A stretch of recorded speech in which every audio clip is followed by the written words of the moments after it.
Hello नमस्ते welcome to NT support new tech support Nepali YouTube channel. तपाईहरुलाई यो च्यानलमा स्वागत छ। अहिलेसम्म जसले साथ दिँदै हुनुहुन्छ उहाँहरूलाई धेरै धेरै धन्यवाद। ताकि आउने भिडियोहरु पनि कृपया हेर्नु होला। र यो भिडियो आज चाहिँ हामीले ओरियो बिस्किट युज गरेर आफ्नो फोटोमा कसरी इफेक्ट ल्याउने, जस्तै तपाईहरुले हेर्नु भएको छ होला टिकटकहरुमा अथवा अन्य सोशल मिडियाहरुमा। यदि हेर्नु भएको छैन भने आज म तपाईलाई देखाएर बनाउने छु र तपाईले पनि सजिलै आफ्नो पिक्चर राखेर त्यो भिडियो इफेक्ट युज गर्न सक्नुहुन्छ। त्यो सँगसँगै यो भिडियोमा यो एप्समा चाहिँ तपाईले अन्य इफेक्टहरु पनि युज गर्न सक्नुहुन्छ जुन चाहिँ एकदमै पपुलर छ सोशल मिडिया अथवा टिकटकहरुमा। ओके, फर्स्ट अफ अल तपाईलाई त्यो एप्सको बारेमा भन्नुभन्दा पनि फर्स्टमा तपाईलाई म त्यो भिडियो देखाउँछु जुन भिडियो चाहिँ तपाईले कसरी बनाउने भन्ने म तपाईलाई सिकाउन गइरहेको छु। त्यो भिडियो चाहिँ मैले अलरेडी बनाएर राखेको छु र त्यो भिडियो हेर्न सक्नुहुनेछ। ओके, यो भिडियो चाहिँ तपाईले यस्तो टाइपको ओरियो इफेक्टमा तपाईले बनाउन सक्नुहुनेछ।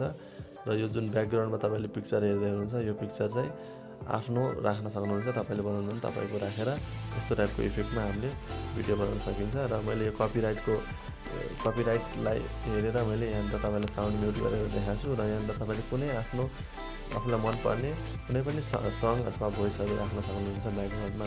त्यसको लागि सबभन्दा पहिले हामीले त्यो एप्सको नाम चाहिँ भिफ्लाई हो, जुन चाहिँ हामीले प्ले स्टोरबाट सजिलै डाउनलोड गर्न सकिन्छ। यहाँ भिफ्लाई सर्च गर्नु होला र सर्च गरिसकेपछि यस्तो टाइपको आउँछ। र मैले जो अलरेडी इन्स्टल गरिसकेको छु त्यही भएर यहाँ अपडेट भन्ने आछ।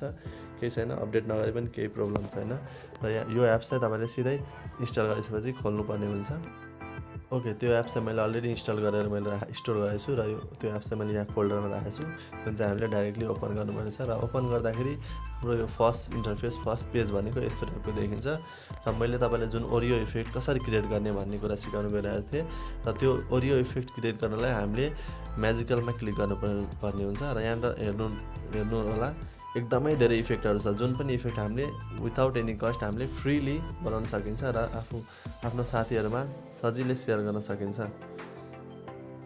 ओके, अब तपाईलाई कुनै यहाँनिर भएको अरु इफेक्ट बनाउनु छ भने तपाईले कृपया बनाउनु होला। र मैले तपाईलाई आज ओरियो इफेक्ट देखाउन गइरहेको छु, त्यही भएर म तपाईलाई सिधै ओरियो इफेक्टमा लैजान्छु। त्यसको लागि तल सार्दै जानु होला र यहाँ ओरियो आर्ट फोटो भन्ने छ, यसलाई क्लिक गर्नु होला।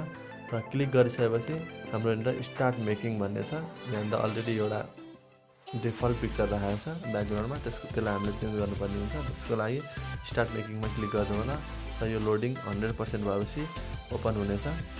त्यसको लागि चाहिँ तपाईलाई इन्टरनेटको आवश्यकता हुनेछ। र यहाँ तपाईलाई रिप्लेस फोटो अथवा रिप्लेस म्युजिक दुईटै अप्सन देख्छ। ताकि यहाँ दिएको डिफल्ट म्युजिकलाई पनि हामीले चेन्ज गर्न सकिन्छ भने यहाँ दिएको पिक्चरलाई पनि हामीले चेन्ज गर्न सकिन्छ। र पिक्चर चाहिँ जस्तै यहाँ अहिले जुन फोटो देखेको छ त्यसलाई मैले हटाएर कुनै अथवा जस्तै यहाँ मैले यही पिक्चर सिलेक्ट गरेँ। यो पिक्चर राख्नु मन छ भने मैले 66 एनिभर्सरी भन्ने कुनै एउटा डिफल्ट पिक्चर राखेको छु भने अब यहाँ यो ओरियो इफेक्टमा चाहिँ ब्याकग्राउन्डमा जुन फाइनल पिक्चर आउँछ यो चाहिँ 66 नै आउँछ जुन हामीले राखेको छौँ।